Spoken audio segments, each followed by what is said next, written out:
So, the third and final series of Broadchurch, the ITV crime series written by Doctor Who writer Chris Chibnall, aired from late February to mid-April 2017 for 8 episodes. A couple of years ago, I decided I should really try and watch Broadchurch because it was written by people who I knew. It had kind of actors who I knew, and it seemed like a big deal at the time. But I watched through the first 2 series when I bought them on DVD. I think it was back in 2018 I bought them. And I figured I should try and finish off the series. I mean, I know that they did do an American version called Grace Point, which was written once again by Chris Chibnall and had David Tennant, but had a whole new cast and did a few things differently. But that only ran for 1 series. But I think I can probably leave Grace Point by the side. But the series 3 of Broadchurch was where I kind of ideally wanted to kind of wrap things up. So once again, you've got D.I. Alec Hardy, played by David Tennant, and D.S. Ellie Miller, played by Olivia Colman. They return once again to help solve one more crime, to which this time around it's not a murder, although I'm not saying murder's a light thing by any means, but even this time around it seems rather dark, and the series does go very dark with the subject matter. Because this time they're not dealing with a murder, but more an assault. And what's more, it's an assault I can't really talk about on YouTube, not without severe limitations. So I apologise if I'm going to be a bit vague in some of the details here. The person who was assaulted is a woman named Trish Winterman, played by Julie Hesmondhalgh. And the idea being that she was on the night in question, she was attending the 50th birthday party of one of her co-workers, Kath Atwood, played by Sarah Parish, at Scavell local hall. And she had stepped outside to have a smoke, basically have a bit of peace and quiet, and then she was assaulted, she was blindfolded, she had something stuffed in her mouth, and as I said, it got pretty dark. So the 8 episodes sees Alec Hardy and Ellie Miller once again trying to work out who is responsible. But that's not the only focus. The focus also features on several other characters. I mean, you got returning ones from previous series like Beth Latimer, played by Jodie Whittaker, and the Reverend Paul Coates, played by Arthur Darvill. But anyway, as I say, you've got the main storyline with the assault, but then also you see Beth Latimer's, Jodie Whittaker's character, Beth Latimer.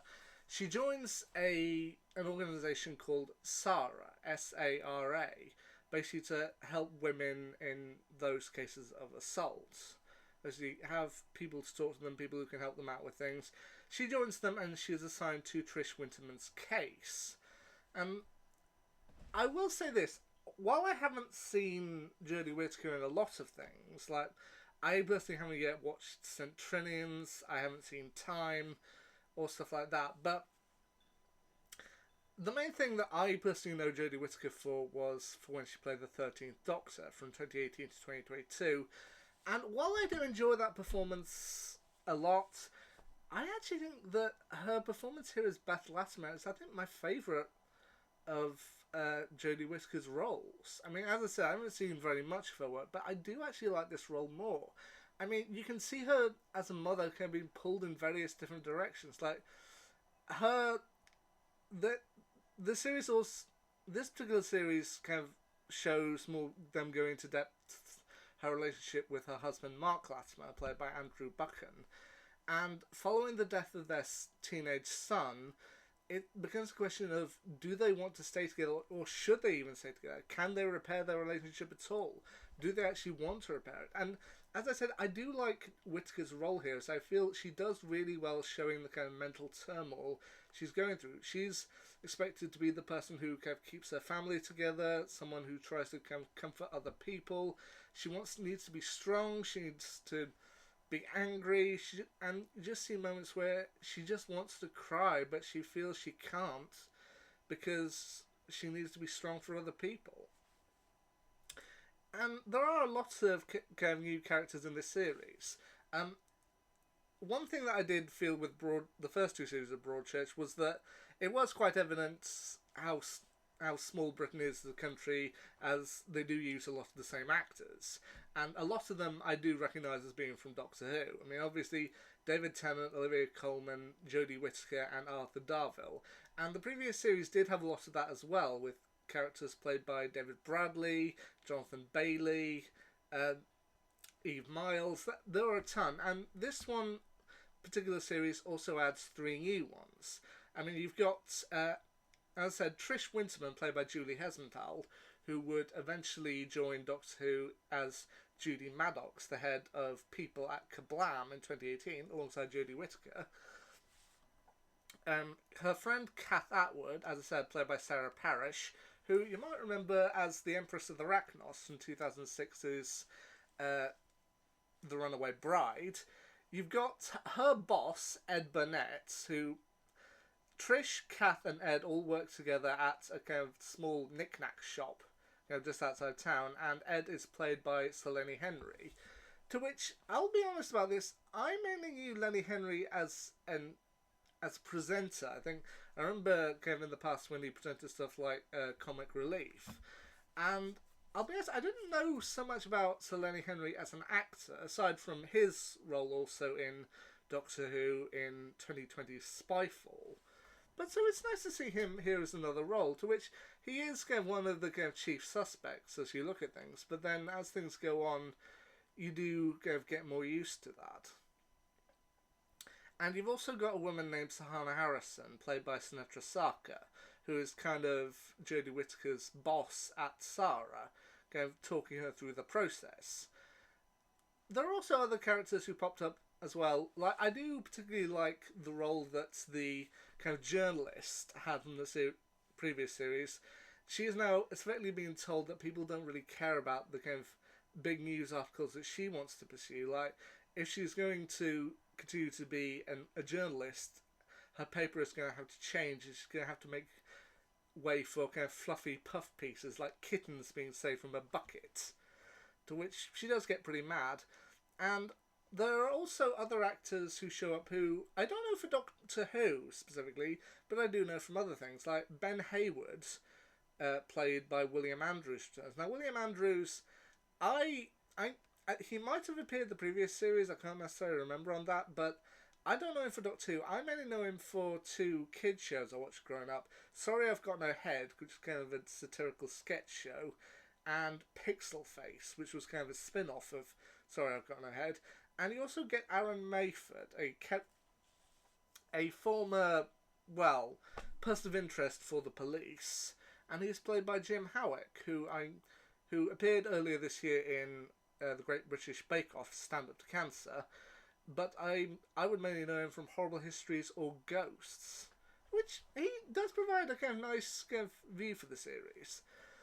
Ultimately, things boil down to, and I'm sorry if you don't want this spoiled, but it's ultimately revealed that the person who assaulted Trish was 2 16-year-olds, and one of them is kind of apologetic and kind of upset about the situation, like he's trying to say sorry, but the other is a friend of his, Leo Humphreys, played by Chris Mason, and some of the things he says in this particular story, while I said the previous series, murder is no small thing, but when you hear his kind of justifications to why he's doing this, it's dark. Like, even just having moments where Ellie's just sitting outside, kind of upset about it, and Alec comes out to comfort her, and just says to him, I want to reassure you this is not indicative of all men. Not all men think the same way as this guy. Which I do like that. In fact, I love David Tennant particularly in this series. It does also contain one of my favourite David Tennant moments, period. Like, I love him for various things. I love his role in Doctor Who. I've loved him in other roles. But this does contain one of my favourite scenes of him, which is in episode 7. Well, I think actually it was in episode 6, his daughter told him that she'd had a bit of a falling out with some of her friends, and as a result of that, a picture of her had been circulated around the school, and we don't know if the picture is provocative or not, but she basically says to her father, look, I bought a train ticket, I'm going to go and live with Mum, I can't do this, Can you at least drop me down at the station? And while he's a little hesitant about it, he ultimately agrees to go. He asks Miller what she thinks he should do about it, and she said, show her you're in charge, rip up the ticket. It's like, well, I can't do that. But then my favourite scene is his daughter. He's driving his daughter down to the station, and she sees some of the teenage boys who circulate the image, at which point he gets out of the car, to which when a bloke tries honking, and he just said, shut up! Marches over to the boys and proceeds to verbally shred them. Like, I mean, I'm going to do some of it just to go through. You're the ones who shared the photo of my daughter around the school. Don't know what you mean. Oh, I think you do. You boys, you wee babies that think you're men. You hurt my girl. So from now on, I'm going to be watching everything you do. I'm going to be watching everything your parents do. Everything your family does. If anyone of you so much as belch when you shouldn't, I will be there. You're threatening us. No, son, I'm instructing you. You know what I do with my job, yeah?